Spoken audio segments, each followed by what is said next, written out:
That dude is never coming back, All right, man. you ready?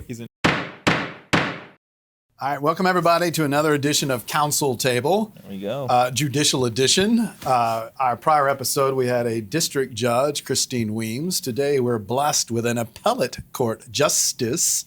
We won't make the mistake of calling you judge. Justice Andrew Johnson. Justice Johnson. I'll still call you Andrew from time to time. Welcome. Welcome. Good to be here. Good. So you are a justice with the First Court of Appeals in Houston, Texas? That's correct. Tell us about how you ended up there. I actually came to Houston to clerk for George Hanks. I'm from Central Texas. I always thought I'd end up back in Austin or Waco, but I interviewed with George Hanks at St. Mary's when I was there and hit it off. I'll tell that story maybe in a little bit, but he has a great sense of humor. He liked my sense of humor, brought me to Houston, and we've been here ever since. Then I had the pleasure of working for Charlie Seymour and John Donovan for about 4.5 years at the 14th Court of Appeals. Got board certified in civil appellate law during those years, and always really wanted to be a judge. In 2024, there were 10 spots open, 5 on the first, 5 on the 14th. So I thought this might be the best chance that I'll ever have if I want to run, and I did, and got elected. And from January 1st, I've been there. And George Hanks was on the state court bench then, or was he in Galveston? He was on the First Court of Appeals, place 6, which Okay. I now sit as First Court of Appeals, place 6. So Wow. Okay. it's Well, pretty that's cool. pretty cool. It Pretty is. poetic. So I knew George Hanks the first time probably when he was a district judge sitting in the Galveston division. Right, yeah. He was a magistrate for a while after, and then I got appointed up to the district court. And where's he sit now? I believe he's in Houston now. Houston. And you had a tour of duty in private practice as well? I did. After I did a stint between my Judge Hanks year at a securities firm, wanted to go back to the court because I just love appellate law. I did. After I got board certified, I decided I want to get back to private practice, see what it's about, and got hired at Thompson Co., where unfortunately I worked with Wilmore. Indeed, indeed, indeed. How long? A 10 shot years? one. It was about almost 11 years. And as a trial lawyer, one thing that you brought just incredible value to, and I can speak for the partnership there, my former partnership, about how it was a loss for you or a loss for the firm to have you go serve our community. We understood the importance of it and how motivated you were to help your community, and you did it for the right reasons, and we were very proud of that, to be part of that. But it was a big loss because you had developed a skill on trial assistance that wasn't just writing briefs and doing the appellate stuff. Kind of explain to our audience, which is mostly probably Houston lawyers, about the importance and need and how you serve a trial level also as a board certified appellate person. Yeah, absolutely. So when you talk about an appellate lawyer, most people think it's drafting briefs and you file them up at the Court of Appeals and occasionally having an oral argument. And certainly that's a huge portion of it. But I think really a big part of being an appellate attorney is being able to go in and assist at trial. And I think the most important part of that to me, when I used to do it, is the jury charge. The jury charge can be extraordinarily complicated. You really need to know what you're doing on it, be familiar with the PJC, be familiar with how to preserve error, because error can be difficult to preserve in jury charge. So I think as an appellate attorney, people that want to be an appellate attorney, if you want to make yourself indispensable, learn the jury charge, learn how to argue, learn how to preserve error. And I think that's what I helped you certainly a lot on a lot of your trials on. Yeah, and so why does that matter? I'm a guy now that has to do my own appellate work by standing up and say, Judge, it's just PJC, but that's really not good enough. Yeah, what I always thought was cool is you're a storyteller. You shine the most, cross-examining, you shine the most, to me, closing argument. I loved watching your closing argument.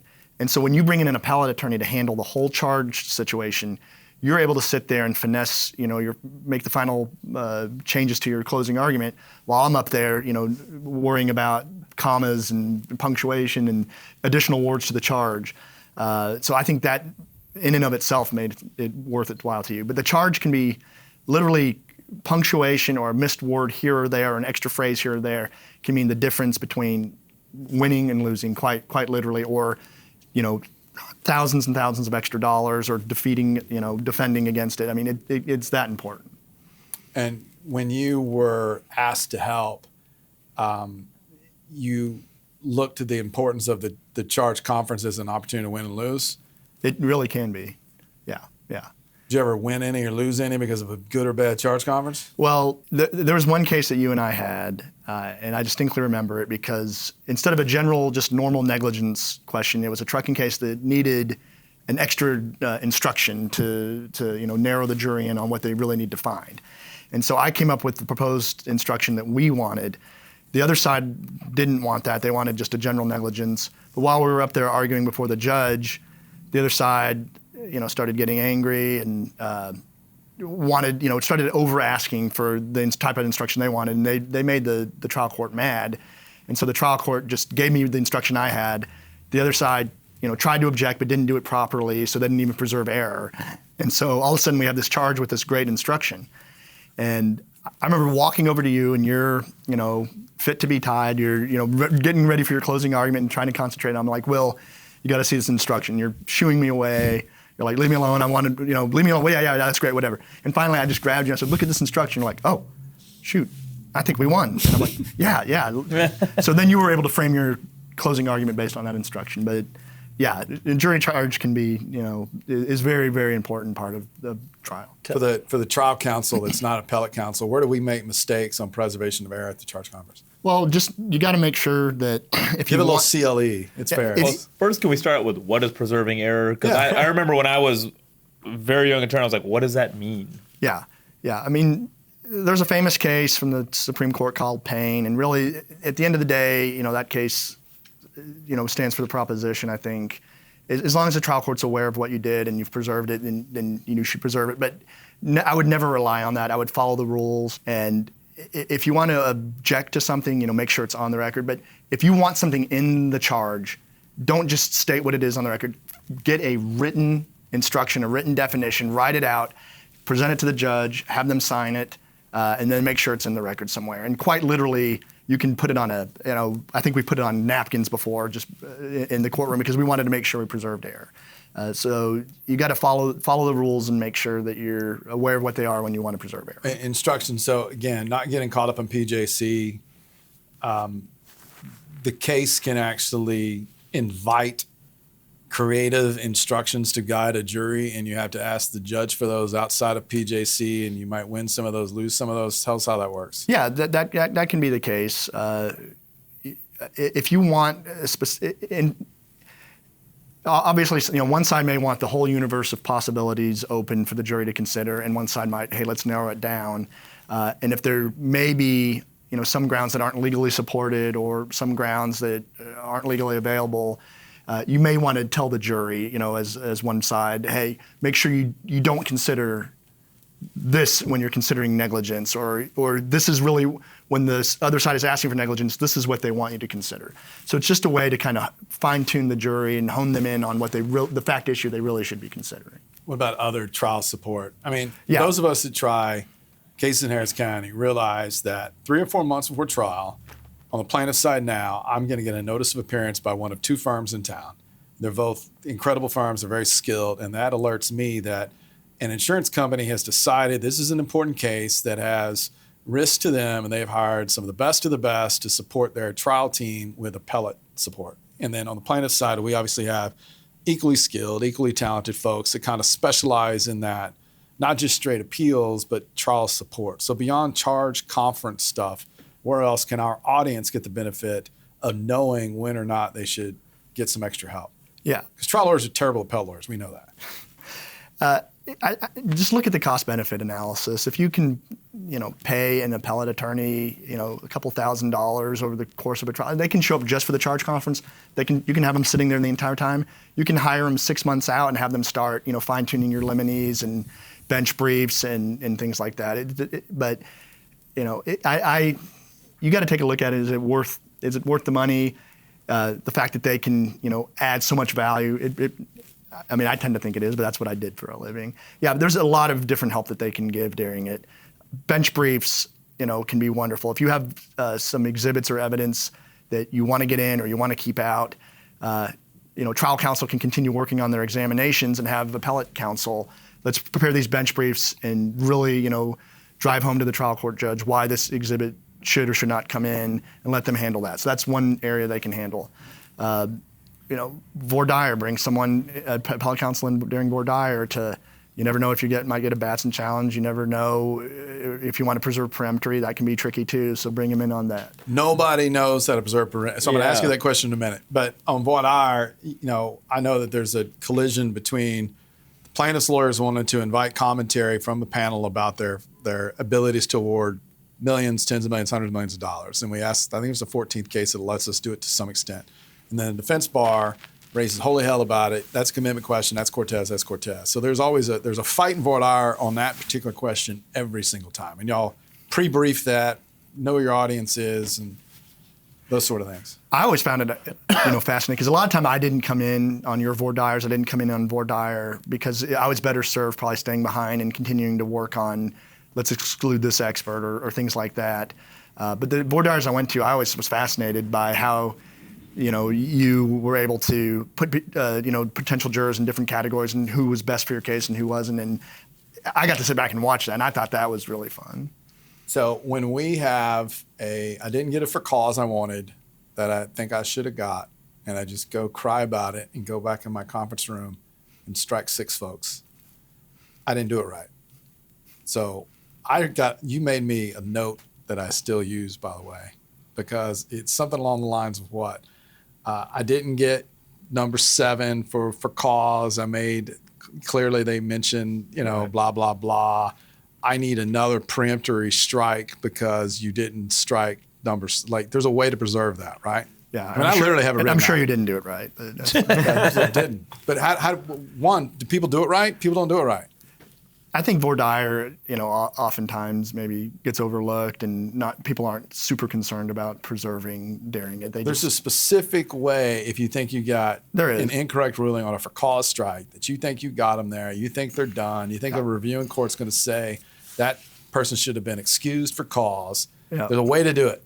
There is, and my advice to any lawyer out there is never just rest on your belief. Even if you've done it before, if you haven't tried a case in a while, go back, look at the rules, look at O'Connor's, look at something, and figure out how to make sure that you know how to do it again. And before the strike sheet's turned in. Yeah, probably. That'd be a good idea. And you have to ask for another preempt. Yeah. And some judges look at you like you got 2 heads. Yeah. And you expect them to deny it, but you're just preserving it in case something does go up on appeal. Yeah, there's going to be multiple times throughout trial where you're going to want to preserve stuff, and it's a good. I think I enjoyed being there and being able to help with that.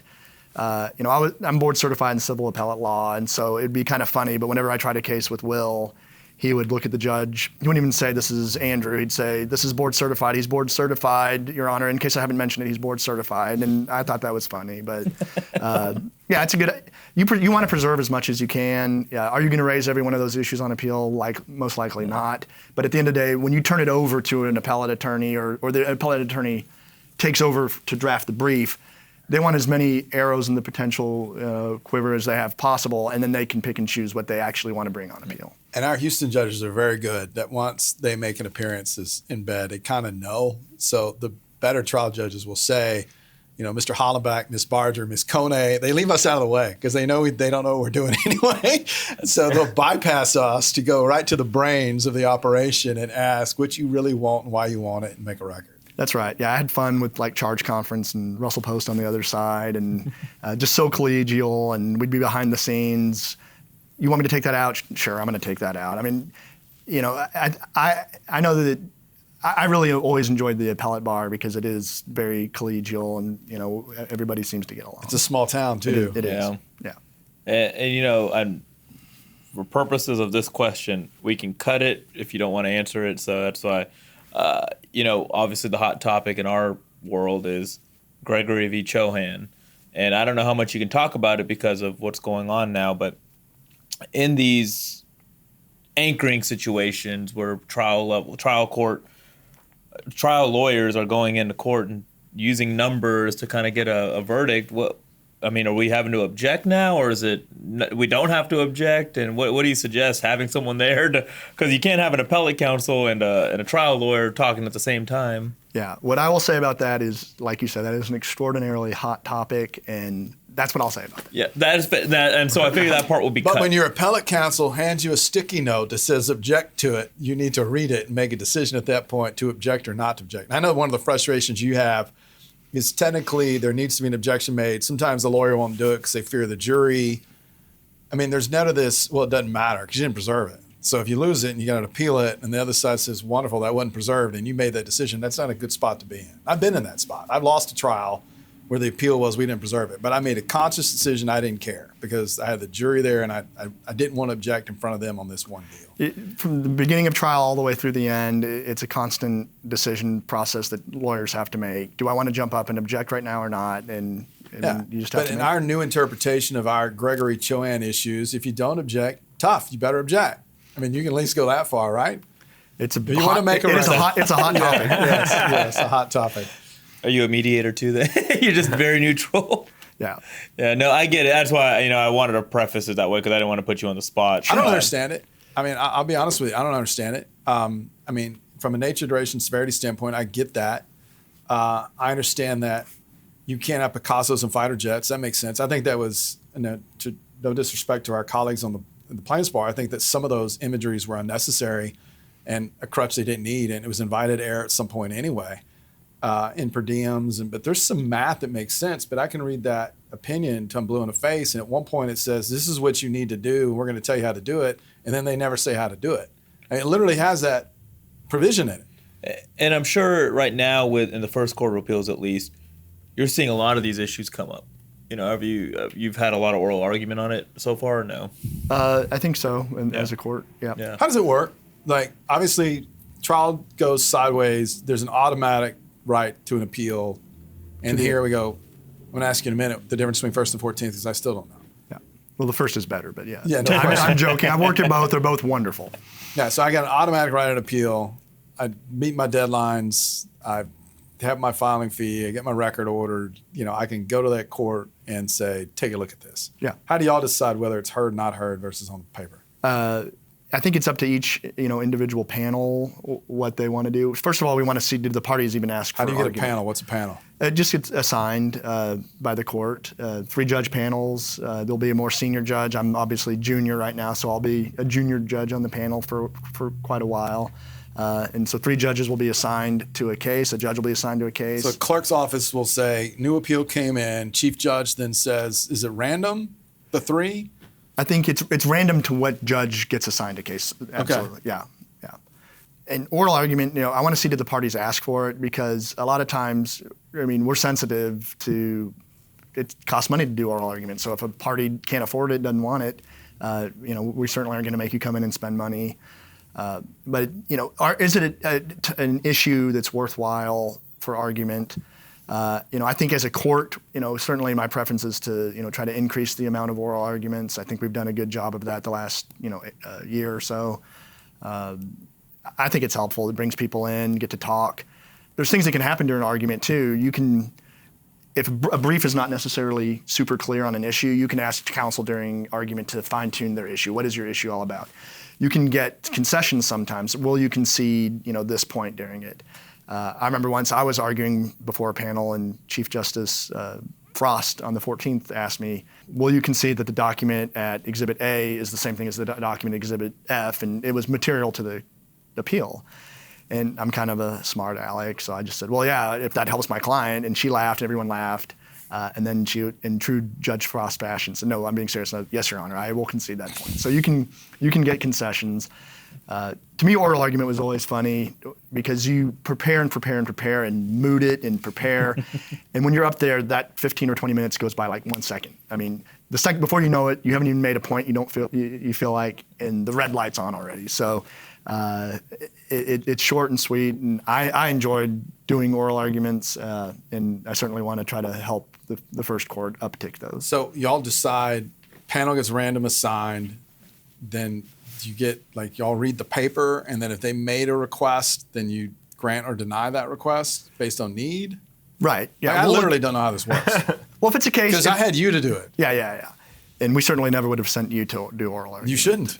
You're a fantastic closing arguer, but before the court... anyways, yeah, if it's an issue that we've come before us 100 million times, we know it, the briefing is fine on it, it's probably not a good use of judicial resources and party time to bring them in. But if there's some merit to it and the parties want it, then and it's going to be beneficial and helpful to the court, then I think these fact issues.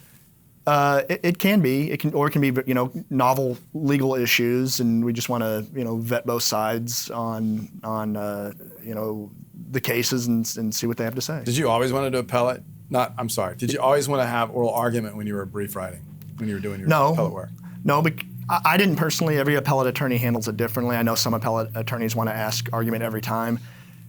For me, sometimes if I thought it was clear cut, I'd say quite frankly, we don't need oral argument on this. Here's 3 cases that say we win, we win.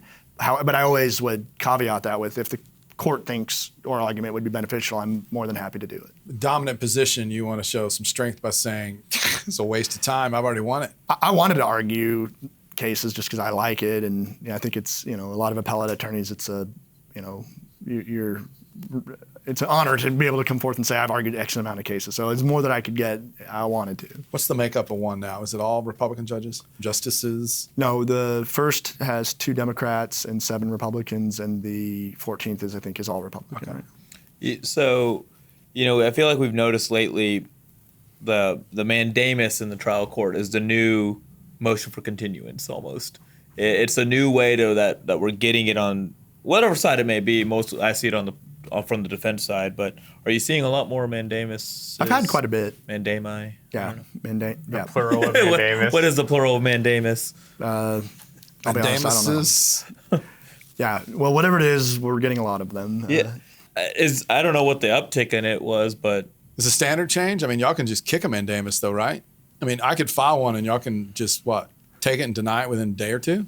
I mean, we're going to look and see, does it meet the standards for mandamus? Clear abuse of discretion, no adequate remedy by appeal. It can still move pretty quick. Like you can stay the trial date and then still say, hey, you kicked in a week. That can be the busiest part of my job. The day-to-day, reading briefs and issuing opinions is pretty steady, and you know what your schedule is going to be. But at any moment, I could come in thinking I'm going to work on the ABC case today, and as soon as I come in, there's an emergency mandamus before us. Someone's about to be evicted, a case is about to go to trial, some kind of issue where they need emergency relief, and we have to drop everything and handle that. Is that the panel too? Is that assigned to 3 of y'all? Right. That's a panel also. It's amazing that I feel like the First Court of Appeals clerk or the automated machine is working all hours of the night, because if we have anything on appeal, I wake up to my phone having 8 filings come in. I'm like, man, when did this happen? Well, I'll tell you something funny about that is I think now we issue our opinions. They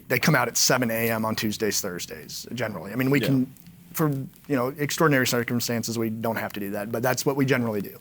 But it used to be midnight. And I'm an attorney. I'm a litigator. What do litigators like to do? Litigators they like to win. They want to know what's going on with their cases. So every Tuesday, Thursday for years and years, my body clock would go off at 12:02, and I would roll over. And I'd check my phone. It drove my wife nuts. And a lot of times I'd say, yes, we won, and I'd be celebrating around there. Or sometimes, no, I can't believe we lost. Do you look, even if you had something pending but you didn't know it was coming out, you still looked? I would look to see if it came out that day. Okay. Yeah, and then you probably got emails. You'd get an email from me then at like 12:45, already written up to go to the client and carrier. We won XYZ, or here's what the next steps are. So yeah, I'm glad I don't wake up at midnight every Tuesday, Thursday anymore. You working more or working less? It's just different. I think I'm working pretty hard. I think it's very steady. You're a busy family man too. I think you have a couple kids. I have a couple. We are blessed with 8 children. It's been fun. I've been taking them, a couple at a time to the court, to see it, and that's been a lot of fun for them. Good. I bet they're loving it. I guess that's a whole different ball game for them and you. But Yeah. The biggest difference for me is Thompson Co., where I worked, was in the Galleria, and I live up in Kingwood, and so the commute was super long, and now the court's downtown, so my commute is cut down substantially. Since you worked at the Court of Appeals as a clerk, right, and then private practice, and then now you get a black robe, any surprises? Man, I didn't see this coming? Because you had some foundational knowledge of how it worked because you worked there. Yeah, I think it's different when you got the robe on, I guess. What I've really enjoyed is the diversity of types of cases that come before me. At Thompson Co., and I absolutely loved my time there, I was, handled PI cases and professional liability cases for 11 years and had a lot of fun doing it, but I never really, broke off from that too much. Now every case that comes before me is different. I'm really, really enjoying the criminal cases. It's just not something I've done for 10 years. Those are fascinating. And I'm really, really enjoying working with my colleagues. It's great to work on a panel. It's fun to bounce ideas. It's fun for another panel member to say, have you considered this? Oh, I hadn't considered that, and see it from their lens. And the collegiality of that has been a lot of fun. So how does it work? And I'm asking a lot of questions. I don't mean to step on Tommy's toes, but I literally don't know how it works. Is it? I'm used to that. You get assigned. I don't know. You get assigned. We were telling a story the other day. Omar was talking about artificial intelligence. I didn't bring it up with Judge Weems. You said, yes, sometimes I know what a holding is, and I'll bring it up, and I know the holding, and go on AI, and I can get the case site. I used to do that to him. I'm like, I think there's a case that says this. And his response was, there's never been a case that said that in the history of the state, sir. It is so Not funny once, that you're ever. like, I swear there's a case that says I win. It exists. But, It exists. yeah, you've got to find it. Yeah. So when y'all get your panel, you get the briefing, you have oral, do y'all pre-vet before oral argument, or do y'all have any idea what the other two people are thinking yet? No, we're definitely going to talk and meet before argument. What? How? What Because does that that mean? makes it more worthwhile. You got an appointment set about the case? Or Sure. We'll set walk through the a halls? panel discussion and talk about it so that we're prepared for oral argument. Draw And, straws and. yeah, I mean, I have two attorneys that work for me. Each judge does, and so we'll talk about it, and then we'll meet with the other panel members and bounce ideas. And here's what we might want to focus on during argument and things like that. And so after argument, do y'all sit in a room and decide not, I guess, winner and loser, or movement, non-movement, or appellant, appellee? Yeah, every case is different. We'll have we call it post-sub meeting. We'll meet after oral argument, and we may know at that point exactly what we want to do. The parties may have clarified something. They may have raised issues that, hey, at this point, that was intriguing. We want to go and research that some more. We may have asked for post-submission briefing. So each case is different, but we're definitely, always in communication talking about Who it. decides who to write the opinion? When the judges assign that, when it comes into the clerk's office, the judge. So y'all know who's going to be an author or lead? Generally, yeah. And if it's 2-1, then the one's writing their own. Right.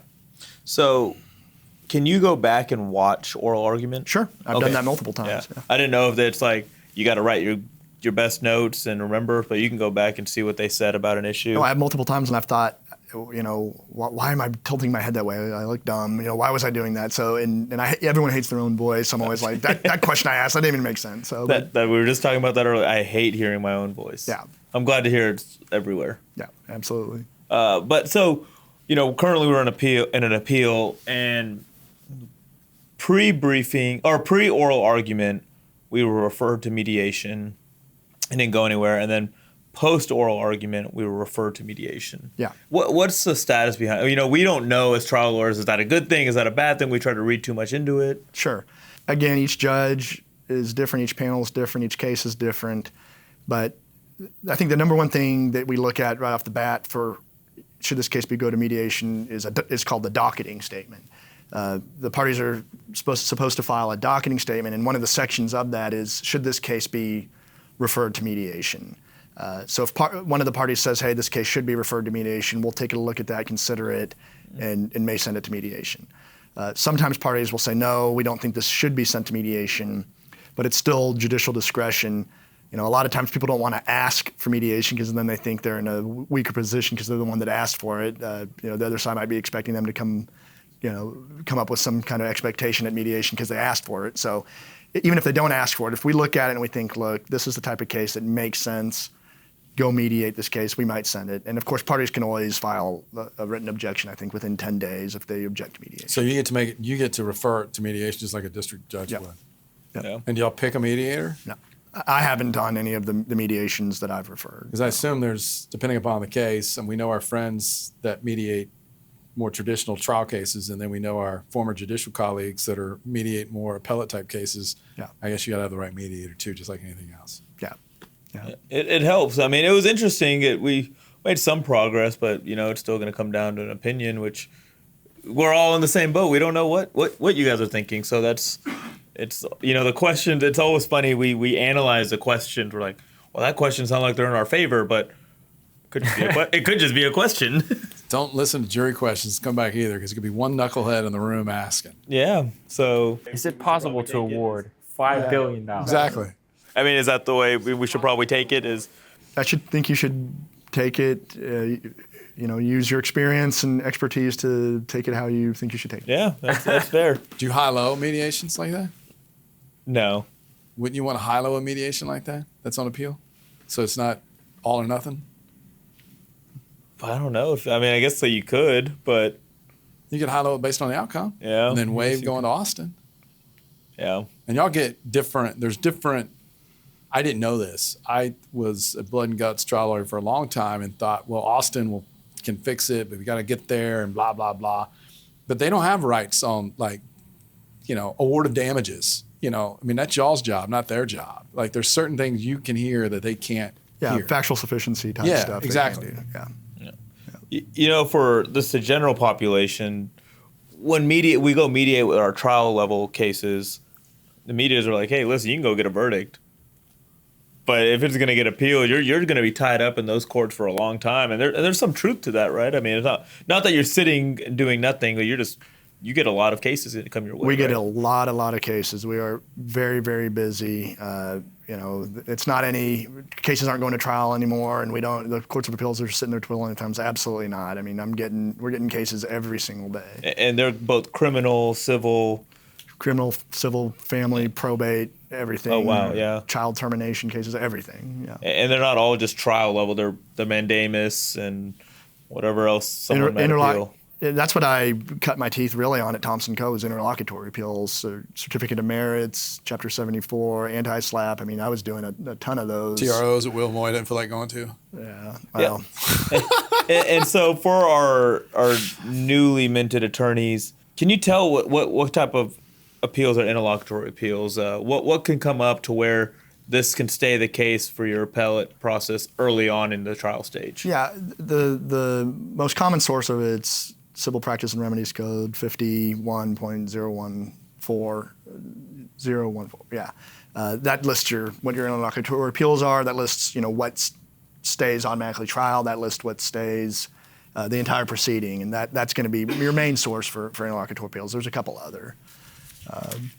Special appearances. I loved special appearances, working on those in private practice, and we could take those straight up. So that was always fun. Venue clauses. There's one recently on a text dot, the get out of jail free if you follow the site plan, CPRC provision. That's interlocutory. Arbitration. We've done several of those since I've been there. Arbitration. How are you handling the background of, I don't know anything about criminal law, I don't know anything about probate law, and I don't know anything about family law other than making them? Yeah, I'm lucky because I did work at the court for, First and 14th combined over 5 years. So I wrote a ton of criminal cases during that, and so I had that kind of criminal background. But I mean, I'm an appellate nerd. I was law journal and clerk for a judge, and so even when I get a case I don't know anything about, it's fun. It's a fun exercise to learn something. You have two clerks? Yep. And they're hired by you or hired by the Court of Appeals or the Chief Justice, or how's that work? Yeah, they're employees really of the court, not my own personal. And Can you fire them? They were already there. I wouldn't. They're super fantastic. There you go. They might watch this. But could you? Yeah. Yeah, could you if you wanted to? No, they're absolutely wonderful, and I'm extremely blessed. Well, for appellate attorneys that are writing briefs, what do you like to see on the do's and don'ts side? That's a great question. Everybody is different. I take that well. Hey, you got it. I'm a minimalist. A couple years ago, when I first started practicing, you had a 50-page page limit on your briefs. Now it's a 15,000 word limit, and so briefs can go to 75 pages sometimes or longer. Never say, in my opinion, in 15,000 words what you could say in 8,000 words. Don't be repetitive in your brief. We have to read a lot, so if you can get to the point and help us really understand and hone in on what your issue is, that's the best for me. That's how I wrote briefs in private practice, and that's how I try to write my opinions. I'm trying to write short, succinct opinions that get to the point and cut out the fluff. That's great. I mean, because lawyers can be verbose. Sometimes people tend to think, I have 15,000 words. I need to use all of that to show, make my point, and you absolutely don't. It's the same thing with oral argument. if you're done, if you have 20 minutes to argue, but you've made all your points in 12 minutes, you can give 8 minutes back. Do it. Do you know who your panel is? If I'm never going to write an appeal ever, but assuming that's a good thing. If I wanted to, when I hire someone to write my appeals for me, do you know the panel is? These are sophomore questions. I get it. Do you know who the panel is before? You're going to learn the panel when the case is set for submission. Okay, so I've already briefed it. Yeah. So you don't write to your audience then. Like, I mean, it shouldn't really matter. You're not writing to a specific judge when you write your brief. But I think, being short, being succinct and getting to the point universal is universal. And I do want to clarify that there's absolutely times when you need, all 15,000 words. I get that. But you don't think that just because you have that many words, you have to use it every time. What about oral argument? Do you tone your questions because you know the judge's proclivities or their backgrounds or? I think if you're an appellate attorney or an attorney in the area and you happen to know some of the appellate judges and you think that you can answer a question, I don't know. I don't know that it really matters. I think prepare hard and come in and be ready to answer the questions. And if you don't know the answer, it's not the end of the world to say, Your Honor, I'm not familiar with that case, or I'm not familiar with that part of the record at this time, but I'm happy to submit a post-submission brief. Don't try to bullshit them. Don't. No. Yeah, and so it almost seems like when you're doing the appellate advocacy, the oral argument, it seems a lot more like we are here, it's business, but sometimes it sounds like there's some laughter, having some fun up there as well. Everybody's different. I have a good sense of humor. Just like trial court. You knew the judges you could go in. You can't joke around, and you better have all your T's crossed and I's dotted. And there's other judges where you knew if you needed to continue or something, you're going to be able to. They're going to give it to you. Everybody's different. I have a good sense of humor. I appreciate humor. But not every judge does. Yeah. Who gets to ask questions? You'll ask questions. Anybody can ask questions. You trying to stump them, or are you asking questions to further the end? No. I don't want to stump anybody. It's kind of like a deposition. When I first became an attorney, you probably sent me my first depositions. I thought, oh man, I got to ask this super tricky question that wins the case for my client. And when you're going in with that, you're always going to leave feeling bad. It's a fact-finding thing. You just want to go in, have a conversation, find out what the facts are, and move on. I just want to know what the law is, help me understand your issues, help me understand, why you should win. That's why I don't want to stump anybody. Did you do appellate work? No. Is that like the dumbest question ever? No, I am a terrible writer. I try to avoid appellate. I try to avoid all writing in general. I want other people to do that. I handle my neighbor's appeal, or not my neighbor, my friend, like one of my best friends, his neighbor sued him, and I won in the state court level with summary judgment. Felt like a real defense lawyer, and he appealed it. I couldn't believe it, and so we had to go do that. Luckily, no oral arguments, and you briefed it. I had some help from my sister, who was a law student. How does somebody that says, "Man, I love the advocacy, but I don't necessarily want to deal with the trial nonsense," how do they get into appellate work? What was your advice to be? Well, here's where you say that's a good question. Well, that's a question. That's a question. That's a question. That was almost as good as an Omar did question. Chat tell you that question? Yeah. Lots of people want to be appellate attorneys. I think let it be known amongst the firm. Hey, I'm interested in writing. I like research and writing. I'm willing to take it on. Give me a summary judgment motion. A young associate. Give me your Daubert motion. Nobody wants to write a Daubert motion. Give it to me. I'll help write it. I'll do the research. I'll go argue it. Start making it well known at the firm that you're a go-to lawyer for dispositive motions or any kind of writing like that. And slowly but surely, I think you'll work your way into appellate law. I'll tell you that will go so far at our office because I've never raised my hand and said, "Let me write that." Yeah. It's almost a punishment for me. Yeah, that's my advice to whether you want to do appellate law or any kind of litigation is, raise your hand and be willing to do it. The first time I handled a TRO, I didn't know what this was going on, and it was baptism by fire, but you learn. You got to learn. You had alluded to your funny TRO story earlier, and it was Christmas of I don't remember what year, probably December 23rd.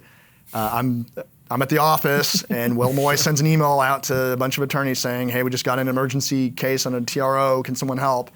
And I'm a young associate. I want to impress the big rainmaker. Yeah, I'll help. And one of the worst decisions of my life because that. White Oak Music Hall, TRO, sound ordinance deal with a city that lasted 2.5 years. Yeah. Oh my. Yeah, I like how you knew exactly which one it was. But it ended up, it was a great case, and it had a lot of fun. Loved my clients in that case, and it was a good experience. Yeah. Going back to preserving error, we've always, in law school they teach you like, hey, your facts are your facts, but you lose cases on procedure. That's where your biggest hiccup can be on the appellate court. Outside of the charge conference, where do you see trial lawyers making mistakes? Without preserving error. Yeah. Evidentiary, not asking for a running objection. You need to object every time the specific type of evidence comes in, and if you do it one place but you don't do another, you may have some kind of waiver issue. So you got to be on your feet. And running objections work fine. You get a judgment on a running objection on this topic. On a specific not this topic. witness, everything asked of him or her, but that topic. Yeah. And no matter the ruling, it's just that's the preservation is fine right there. I think we see it. You got some judges just don't want to rule, and you have to, walk up to the line of maybe being a little disrespectful, saying, Judge, I need a ruling. Not can I get a ruling? I have to have a ruling on that. And I think younger lawyers make their objection, they move along counselor. Well, they didn't do anything, man. What does move along counselor preserve? Yeah, you got to very politely, but come back and say, Your Honor, may I please have a ruling on that? So you have to get the ruling to have properly preserve error. I would always suggest move along. Didn't get a ruling. Yeah, I would always suggest try to get a ruling as often when you can. Absolutely. That's really good. That's really good advice. Because there's often times you're like, Judge told me to move along, I'm moving along. And make a little note, offer of proof. Don't forget the offer of proof. Don't forget the offer of proof. Yeah. And anywhere else you see that's good, that the running objection, that's really helpful. Yeah. Expert witnesses can be difficult. There's a bunch of different ways to attack either side's expert witness. So I think that's a really good area to attack, to get an appellate attorney to come in and draft motions for you. I think it's good to have appellate attorneys come in and work on motions for summary judgment. I think something that's overlooked a lot is objecting to the evidence in motions for summary judgment. That can be, an area that gets overlooked a lot. Conclusory affidavits, hearsay, everything just kind hearsay. Of Yeah. Here's my no evidence motion written by the trial lawyer with a bunch of evidence attached to it. Kind of nonsense. Yeah. Or not responding to a no evidence. That's not a good idea. You should probably respond to a no evidence MSJ. It seems like, and lately, we've hired some appellate lawyers on the Chapter 72 bifurcation issue as well as the admissions rule, which I don't know if that's been adopted yet, but that seems to be coming up a lot in pretty much every trucking case that we have. And are you guys seeing that a lot in the Court of Appeals? That's a hot topic. I'm really just trying to see what I can get out of it. Yeah. One thing I would say about the jury charge that I haven't said yet is I always thought it's funny when a trial attorney comes to you and says, I need a jury charge on a complicated premises liability case or whatever. Great. When do you need it? Oh, I need it, tomorrow morning. Oh, awesome. So while that's going to happen, it's great if you can, give some time. It's better to come in maybe a couple weeks or months in advance and say, let's start looking at that charge now. Yeah, and have the courage to sit up there and here's my instruction denied, and just, take the time and get a ruling. Sometimes I've seen some appellate lawyers rush that too because the judge is I don't feel like dealing with this right now. Yeah. It's like, sign them. It's cool. Yeah. Judges may sometimes try to rush you through the charge conference, and you just got to be firm. And I want to preserve error and be very respectful. Yeah, and informals kind of work stuff out pretty well too, usually, right? Yeah, Those are doing informals. Right. Yeah, informal. That's where like 90% of the work gets done sometimes. So. Do you have a preference on the jury charge between injury and occurrence?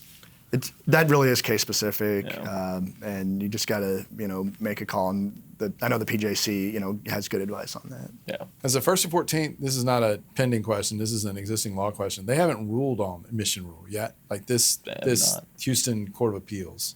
I don't think they have. I don't think they have soon. It's coming soon. We're trying to see. He has a good poker face over here. Well, I was. That's what 8 kids will do. I had a for me. recent case with very skilled defense appellate counsel who file a Patterson admission rule, McAfee or whatever admission rule in every case where they can once they get gross knocked out. and I had a coverage problem. So I was going to be the first plaintiff's lawyer ever to plagiarize the briefing done by my opposing appellate counsel to be able to get rid of gross, migrate the question into just driver error so I could avoid a course and scope question because it would have screwed coverage up. And it was like, I'm going to be the only dude that's ever done it. Like, Your Honor, they didn't do a certificate of conference. I would have agreed. Yeah. Well, the driver would have, but the owner wouldn't because they looked at it as they had a conflict on course and scope. So yeah, I had prepared word for word cobbling, full plagiarism, the brief written by my opposing side's appellate counsel. They file all over the stakes. It's an awesome brief. I said, hey, I'm going to use that because I need to use it. Had a coverage issue. But not to be held against me in other cases when Will doesn't admit to course and scope. Yeah, right. He did it once. I think that's in the ethical rules. You're allowed to change your opinion per case. Yeah. I'll give you a little toss up here, but can you tell when a trial lawyer comes to argue an appellate oral argument? That's a good question, actually. That's a good question. Omar's got 2. Will's got 1. I think you have 0. Will's is boss. Was one self-proclaimed good question. Yeah. You can tell because I think sometimes trial attorneys at oral argument want to give a closing argument, want to try to appeal to emotion type stuff, and I mean we're a court of law. I mean, argue the law. Don't try to argue on the sympathies. I think. Yeah. Well, you were a guy then that had. I mean, you were. I think, in fairness to you, you found you were pretty black and white, and I think that's why you were really skilled at it. And you told us, dude, that's a dumb ass thing to do. And I'm telling you, you couldn't do it. You shouldn't do it. It's idiotic. It's not supported legally. And you watch us do it anyway, which is fine. But now you've gone from having to be an advocate to being just completely washed of all advocacy. Right, Was that a change of pace? Absolutely. You always think the grass is greener. When you're in such a situation, you always think the other side has it better. And so when you're on the court, you're a neutral, and you think you have to try to get to the right answer based on the law, regardless. Put every preconceived notion out, and you just want to get to the right answer. But and then when you're sitting on the court, you think, oh, it must be so much. It's much easier as an advocate because you just want to use the law and try to work it to your client's benefit. But then when you're trying to work so hard the law when you're an advocate to your client's benefit, you think, oh, they have it easier in the court because they just got to get to the right answer. They don't have to try to frame this in a way that appeals to a client. But it is very, very different. Well, if y'all have a 2-1, do y'all try to fight the third to get them a 3-0? I mean, are you advocating for your position with a colleague, or do you just say, do what you're going to do? Yeah, I mean, it's a collegial process of going back and forth and trying to understand each other's positions. And sometimes you're able to get someone to come see your way, and sometimes you're not. And sometimes they're able to talk you, convince you, hey, see it their way. And dissents and concurrences are avoided sometimes, and sometimes they're not. Have you been on a dissent yet? Yes. You have? Yeah. Okay. How do I find that? Well, you'd have to probably use Westlaw, which you don't. I have a password now, and I know it. I know the website. Yeah. You need training big time. You need to hire an appellate lawyer to find a case for you. Yeah. Absolutely. But you got a 2-1? We've had some, yeah. Okay. Yeah. And you being the one? Yep. I'm going to find them. Okay.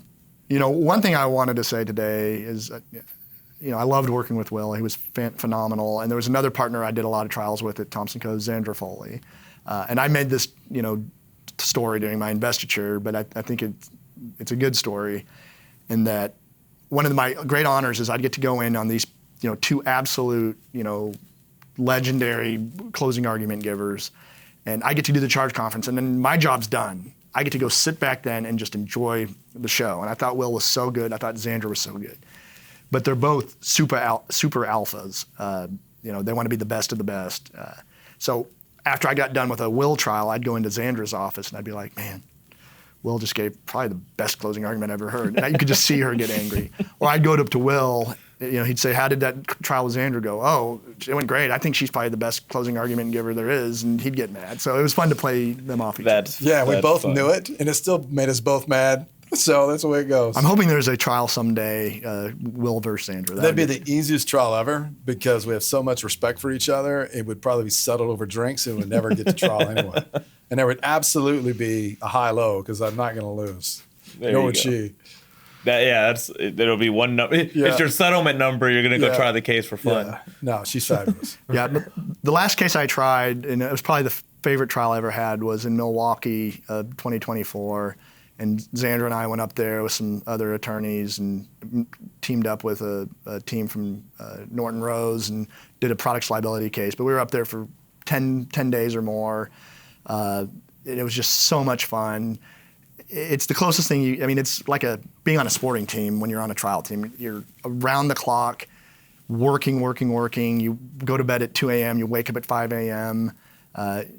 If you're on trial with Will, when you wake up at 5 a.m., you already have 17 emails waiting for you for the day, and that's how Will is. But that was so much fun, and Milwaukee is such a cool. I mean, I know that you're a college Marquette, there, and that was so much fun for 3M because she does nationwide trial work for 3M, which is impressive. Yeah, and you were part of her team. We were part of that team. And I saw a social media post where someone was eating a mozzarella stick the size of a baseball bat. Yeah. In between, after trial one day.